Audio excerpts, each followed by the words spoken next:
People often ask me, why should we learn ComfyUI workflows? The short answer: you don't have to.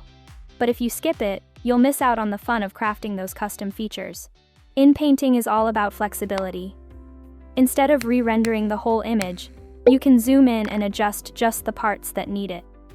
The goal here is to convert your image into latent space. Why?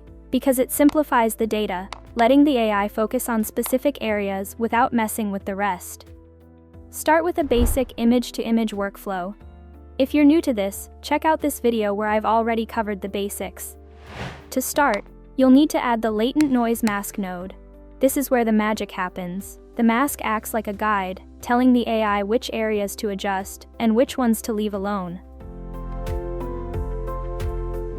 Then, connect the mask output to the mask input of the latent noise mask node. Now, take the latent output from the VAE encode node and link it to the latent input of the latent noise mask node. Finally, connect the latent output from the latent noise mask node to the latent input of the K-sampler node. First, upload your image. Then, right-click on the image node and choose Open in Mask Editor. Take your time to select the area you want to inpaint. When you're happy with your selection, save and close the mask editor. Choose your model. This workflow works best with a standard stable diffusion model. Next, write a prompt with the changes or additions you want for the masked area. Finally, adjust the K-sampler parameters like seed, steps, CFG scale, sampler, and scheduler. For the denoise parameter, keep it low for subtle tweaks, or turn it up higher for bold changes.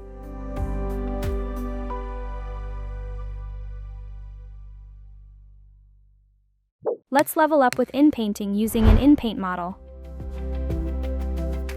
This workflow takes a different approach. Instead of the latent noise mask node, we'll use the VAE encode for Inpainting node. Search for the VAE encode for Inpainting node and add it to your workflow.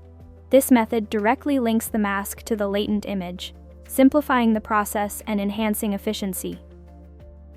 Next, connect the pixels output of the load image node to the pixels input of the VAE encode node. Then, link the mask output from the load image node to the mask input of the same VAE encode node. Finally, take the latent output from the VAE encode node and connect it to the latent input of the K-sampler node. Let's test it. Just like before, upload an image. For this workflow, you'll need an inpainting model, like Realistic Vision Inpainting or something similar. What's the difference? The inpainting model is built to handle masks directly. It doesn't need extra noise or adjustments. It effortlessly processes the masked regions.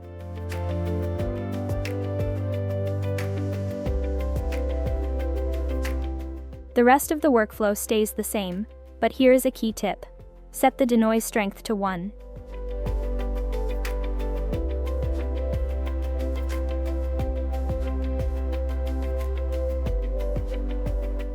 So, what do you think?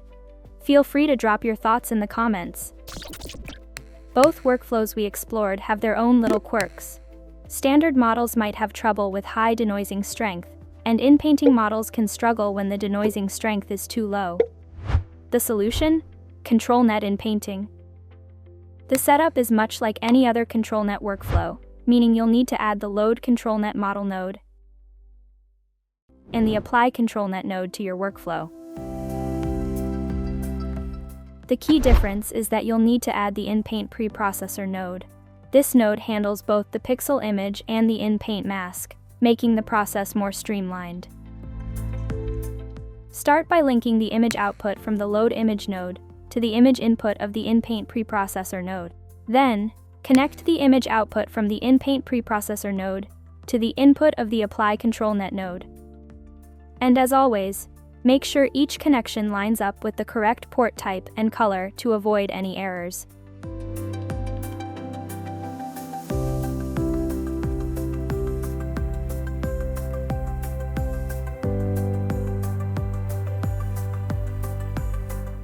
Once you are all set up, pick your model and the ControlNet model, and you are good to go.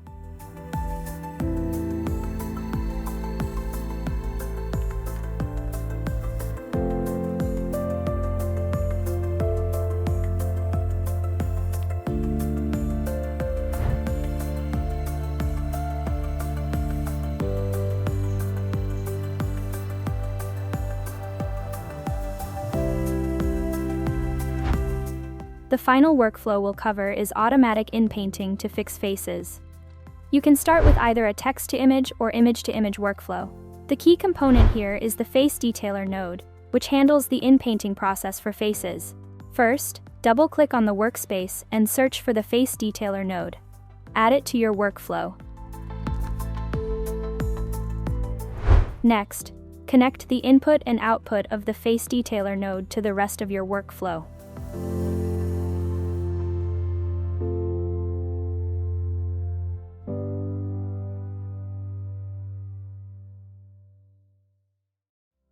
The Face Detailer uses a face detection model called YOLO to identify faces in your image. To make it work seamlessly, add the Face Detector node and connect it to the Face Detailer node.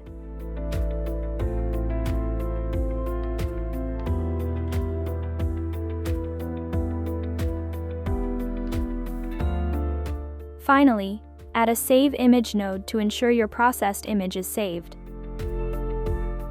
And that's it. You are all set. You can follow the same steps for an image-to-image workflow as well.